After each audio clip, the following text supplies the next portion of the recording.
Giver, Chapter 6. Lily, please hold. I can't do it. Okay. The Giver, Chapter 6. Lily, please hold still, Mother said again. Lily, standing in front of her, fidgeted impatiently. I can tie them myself, she complained. I always have. I know that, Mother replied, straightening the hair ribbons on the little girl's braids. But I also know that they constantly come loose, and more often than not, they're dangling down your back by afternoon. Today, at least, we want them to be neatly tied and to stay neatly tied. I don't like hair ribbons. I'm glad I only have to wear them one more year, Lily said irritably. Next year, I get my bicycle, too, she added more cheerfully. There are good things each year, Jonas reminded her. This year, you get to start your volunteer hours. And remember, last year, when you became a 7, you were so happy to get your front button jacket. The little girl nodded and looked down at herself, at the jacket with its rows of large buttons that designated her as a 7. 4s, 5s, and 6s all wore jackets that fastened down the back so that they would have to help each other and would learn interdependence. The front button jacket was the first sign of independence. The first, very visible symbol of growing up. The bicycle at 9 would be the powerful emblem of moving gradually out into the community, away from the protective family unit. Lily grinned and wiggled away from her mother. And this year, you get your assignment, she said to Jonas in an excited voice. I hope you get pilot, and that you can take me flying. Sure I will, said Jonas. And I'll get a special little parachute that fits just you. And I'll take you up to, maybe 20,000 feet, and open the door and, Jonas, Mother warned. I was only joking, Jonas groaned. I don't want pilot anyway. If I get pilot, I'll put in an appeal. Come on, Mother said. She gave Lily's ribbons a final tug. Jonas, are you ready? Did you take your pill? I want to get a good seat in the auditorium. She prodded Lily to the front door and Jonas followed. It was a short ride to the auditorium. Lily waved to her friends from her seat on the back of Mother's bicycle. Jonas stowed his bicycle beside Mother's and made his way through the throng to find his group. The entire community attended the ceremony each year. For the parents, it meant 2 days holiday from work. They sat together in the huge hall. Children sat with their groups until they went one by one to the stage. Father, though, would not join Mother in the audience right away. For the earliest ceremony, the naming, the nurturers brought the new children to the stage. Jonas, from his place in the balcony with the 11s, searched the auditorium for a glimpse of Father. It wasn't at all hard to spot the nurturers section at the front. Coming from it were the wails and howls of the new children who sat squirming on the nurturers' laps. At every other public ceremony, the audience was silent and attentive. But once a year, they all smiled indulgently at the commotion from the little ones waiting to receive their names and families. Jonas finally caught his father's eye and waved. Father grinned and waved back, then held up the hand of the new child in his lap, making it wave too. It wasn't Gabriel. Gabe was back in the nurturing center today, being cared for by the night crew. He had been given an unusual and special reprieve from the committee, and granted an additional year of nurturing before his naming and placement.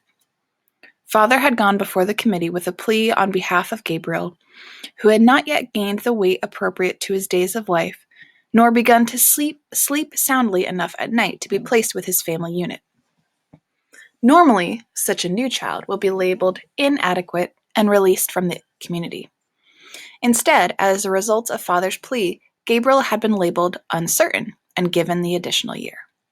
He would continue to be nurtured at the center and would spend his nights with Jonas's family unit. Each family member, including Lily, had been required to sign a pledge that they would not become attached to this little temporary guest, and that they would relinquish him without protest or appeal when he was assigned his own family unit at next year's ceremony. At least, Jonas thought, after Gabriel was placed next year, they would still see him often because he would be part of the community. If he were released, they would not see him again, ever. Those who were released, even as new children, were sent elsewhere and never returned to the community. Father had not had to release a single new child this year, so Gabriel would have represented a real failure and sadness. Even Jonas, though he didn't hover over the little one the way Lily and his father did, was glad that Gabe had not been released. The first ceremony began right on time, and Jonas watched as one after another new child was given a name and handed by the nurturers to its new family unit. For some, it was a first child, but many came to the stage accompanied by another child, beaming with pride to receive a little brother or sister, the way Jonas had when he was about to be a 5. Asher poked Jonas's arm. "Remember when we got Philippa?" he asked in a loud whisper. Jonas nodded. It had been only last year. Jonas's parents had waited quite a long time before applying for a second child. Maybe, Jonas suspected, they had been so exhausted by Asher's lively foolishness that they needed a little time. 2 of their group, Fiona and another female named Thea, were missing temporarily, waiting with their parents to receive new children. But it was rare that there was such an age gap between children in a family unit. When her family ceremony was completed, Fiona took the seat that had been saved for her in the row ahead of Asher and Jonas. She had turned and whispered to them, "He's cute, but I don't like his name very much." She had made a face and giggled. Fiona's new brother had been named Bruno. It wasn't a great name, Jonas thought, like, well, Gabriel, for example, but it was okay. The audience applauded, which was enthusiastic at each naming, rose in an exuberant swell when one parental pair, glowing with pride, took a male new child and heard him named Caleb. This new Caleb was a replacement child. The couple had lost their first Caleb, a cheerful little 4. Loss of a child was very, very rare. The community was extraordinarily safe, each citizen watchful and protective of all children. But somehow the first little Caleb had wandered away unnoticed and had fallen into the river. The entire community had performed the ceremony of loss together, murmuring the name Caleb throughout the day. Less and less frequently, softer in volume, as the long and somber day went on, so that the little 4 seemed to fade away gradually from everyone's consciousness. Now, at this special naming, the community performed the brief murmur of replacement ceremony, repeating the name for the first time since the loss, softly and slowly at first, then faster and with greater volume, as the couple stood on the stage with the new child sleeping in the mother's arms. It was as if the first Caleb were returning. Another new child was given the name Roberto, and Jonas remembered that Roberto, the old, had been released only last week. But there was no murmur of replacement ceremony for the new little Roberto. Release was not the same as loss. He sat politely through the ceremonies of 2 and 3 and 4, increasingly bored as he was each year. Then a break for midday meal, served outdoors, and back again to the seats, for 5s, 6s, 7s, and finally, last of the day's ceremonies, the 8s. Jonas watched and cheered as Lily marched proudly to the stage, became an 8, and received the identifying jacket that she would wear this year. This one with smaller buttons, and for the first time, pockets, indicating that she was mature enough now to keep track of her own small belongings. She stood solemnly, listening to the speech of firm instructions on the responsibilities of 8, and doing volunteer hours for the first time. But Jonas could see that Lily, though she seemed attentive, was looking longingly at the row of gleaming bicycles, which would be presented tomorrow morning to the Nines. Next year, Lily Billy, Jonas thought. It was an exhausting day, and even Gabriel, retrieved in his basket from the nurturing center, slept soundly that night. Finally, it was the morning of the ceremony of 12. Now Father sat beside Mother in the audience. Jonas could see them applauding dutifully as the Nines, one by one, wheeled their new bicycles, each with its gleaming name tag attached to the back, from the stage. He knew that his parents cringed a little, as he did, when Fritz, who lived in the dwelling next door to theirs, received his bike and almost immediately bumped into the podium with it. Fritz was a very awkward child who had been summoned for chastisement again and again. His transgressions were small ones always. Shoes on the wrong feet, schoolwork misplaced, failure to study adequately for a quiz, but each such error reflected negatively on his parents' guidance and infringed on the community's sense of order and success. Jonas and his family had not been looking forward to Fritz's bicycle, which they realized would probably too often be dropped on the front walk instead of wheeled neatly into its port. Finally, the Nines were all resettled in their seats, each having wheeled a bicycle outside where it would be waiting for its owner at the end of the day. Everyone always chuckled and made small jokes when the Nines rode home for the first time. "Want me to show you how to ride?" older friends would call. "I know you've never been on a bike before."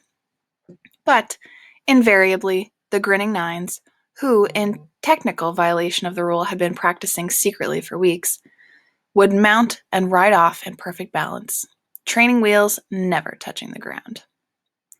Then the Tens. Jonas never found the ceremony of 10 particularly interesting, only time-consuming, as each child's hair was snipped neatly into its distinguishing cut.